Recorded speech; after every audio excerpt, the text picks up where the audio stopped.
One of the things Nebraska Synod makes possible is having parish ministry associates, PMAs, to serve across our synod. There are times and places in the life of our synod where it's no longer possible to have an ordained pastor present permanently or even on an interim basis. So, as a Nebraska Synod, we have committed to identifying gifted lay people in our midst, providing them with theological education for ministry, and then inviting them to serve in a variety of capacities. One of the things the Synod makes possible is my call to help the PMA program by serving as its director, watching over the recruitment, the training of students.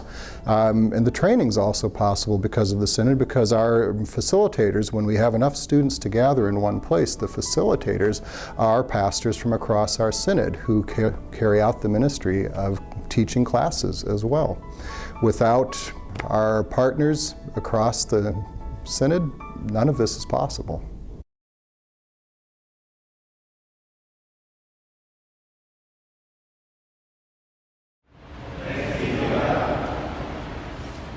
Followers of Christ is a worshiping congregation inside the Nebraska State Penitentiary, where we hold word and sacrament, do pastoral care for the inmates, do baptisms just like they would on the outside. We sing the same kind of songs, follow the lectionary. Untitled Chapter.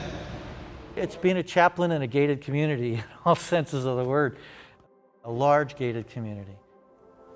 A huge part of the ministry is that we bring in volunteers from the outside to come in, to worship with them, shake hands. It's a powerful experience of grace. This cannot support itself. We are totally dependent on the support of not only the churches in the Nebraska Synod, but from church-wide. This is where it really helps. When you wonder where your money goes, this is one of those ministries where it pays off.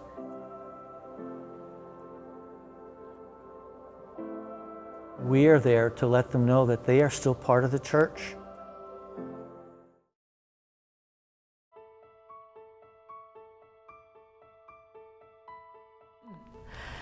So on June 16th, we had 2 tornadoes that came through town, took out 100% of our businesses and 80% of our homes.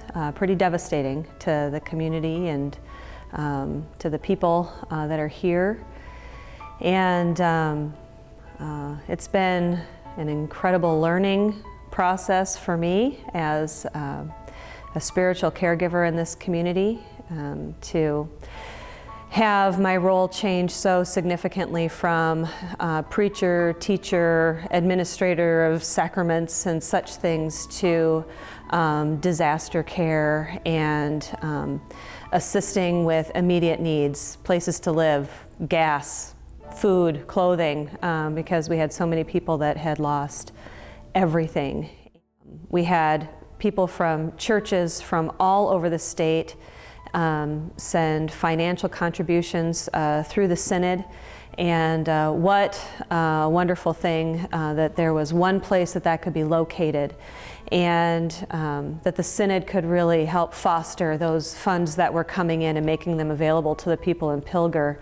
But it was one less thing that we as a church had to take on as we're doing sort of day-to-day care of the people. But knowing that those finances are available through the from the Synod for the rebuilding of the town and for homes and things like that.